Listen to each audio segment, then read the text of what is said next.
There are 52 different symptoms. Lose my concentration, I lose focus, I lose my balance.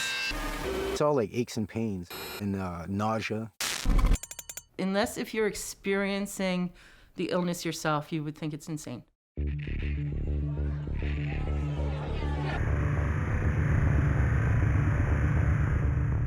Chuck McGill, the brilliant lawyer in Better Call Saul, claimed to suffer from electromagnetic hypersensitivity, or EHS. Cell phones, radios, TVs, even light bulbs appeared to inflict great pain. And while many believe that Chuck's condition was invented for the show, in actuality, thousands of people around the world claim to suffer from this illness. Can one really escape all the electromagnetic forces in this world?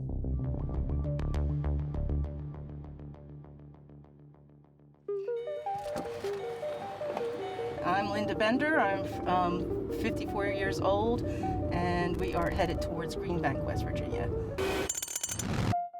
In 2004, I found I was reacting to electricity, and I thought I was going crazy, and I'm like, what is this? And went to an environmental doctor as prescribed, or as recommended for the illness, and he confirmed everything. So I had to get rid of about 85% of the things that I had. I was living in the wilderness, and I need another safe home. That brings me to Greenbank because this is where people with my illness congregate and say it's pretty safe. We have the largest movable radio telescope in the world. We're in a radio quiet zone so that there's no interference with the transmissions from the telescopes. As a result of it, it's inviting to the electrosensitive people. This area has become better known as being a haven for them. Is moving to a town that bans radios, TVs, cell phones, and other modern conveniences, is that really the answer? For Philadelphia native Linda Bender, Greenbank, West Virginia may be her last hope. These are my gadgets for helping me live with my illness. A test kit to see if you're sensitive to radio frequency. The tri-field meter textbook from Europe. This talks about magnetic biology, and we don't actually study that in the US. A book that talks about mercury poisoning. A measuring tool for a VOM, basically. It's a couple bucks, but you can actually shield and use this as shielding against RF. This tool is very useful for seeing if your wires are correct. Different fabrics that are available for shielding purposes. Actually, I made an outfit out of this. This is a tri-field meter that I use to measure the electronics and exposures. So we're just going to measure it here and see if this is actually exposing us in any way. So as we get closer, it should go up in number. 3 is cancerous. So if someone built a house right here, that would be causing cancer. And then we're getting up to 50, and now I feel like throwing up. So I'm gonna actually walk away from it. About 15 years ago, I began to learn about the issues dealing with EMF sensitivity. And we began to realize that there was no place for them to go in the world. So we began to cater to this very special group of people as they increasingly came into the inn. And how long have you been here?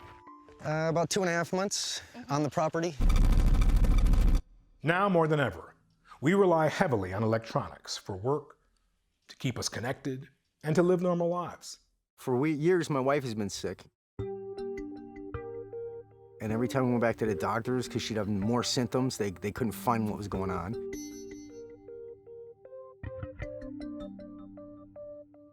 It's like she was dying to me. She kept asking me, at least kill the, breakers in all the rooms you don't need on. And then she asked me not to have the cell phones in the house. So I put them in the car and I turned them off. After doing that for a week, I was sleeping all night, all through the night, and before I wasn't. So it does affect everybody on some level. And then we started researching and found out there's people that move out of their house, out of their countries, just because they gotta find somewhere better to live. I moved to Greenbank because I am seriously injured. I am seriously disabled by exposure to the invisible wireless electromagnetic radiation. I left my family, my career, my home. I left my measuring cups. I left a lot of ingredients, things that for cooking and such. A lot of people around here think that the one common thing they all have in common is mental illness. They seem very anxious. I know for a fact up in Dunmore, they've gone in churches and turned off the lights when they walked in. They're kind of annoying. There's an oddity to us. You find people who are off the wall.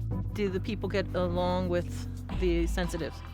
No, because, they tell them, well, turn this off, turn that off. That affects me. And they feel like that's an invasion on their rights.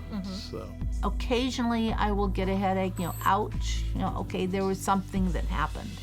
Maybe it was a car that drove by. Maybe I was in a car, we were driving to some place, and I'm going, up that power line I think I reacted to. there's a woman, Diane Shao, and her nickname in the area is Electric Diane. Okay. And anybody that comes here with that same viewpoint is one of Electric Diane's disciples. I believe that all of us are in a shift. We've gone beyond the sphere of safety for the human body with the technologies we've developed. So I believe these people who are EMF sensitive are the front runners, and they have the opportunity to help us as a race learn how to handle these interim issues. It's so pushed off as a negative illness, we tend to hide and say we don't have this because it's like a shameful thing to have. Some of these people get so bad that they don't want to live, because everybody's telling them that there's nothing wrong with them. It's in their head, it's in their head. I can't say that I didn't think so at first. I was like, no, she's not. It's just not affecting me. I feel fine. I'm using my phone. I feel fine. But I feel better just being away from it. I don't miss the electricity. I really don't. We have actually laws, I believe, in U.S. that we can't fight against cell phone systems. What can we do? What if you woke up tomorrow to find out that your cell phone was causing you insufferable pain, or that your Wi-Fi was assaulting your body? Would you stay connected and suffer, or unplug, disconnect, and remove yourself from the world around you?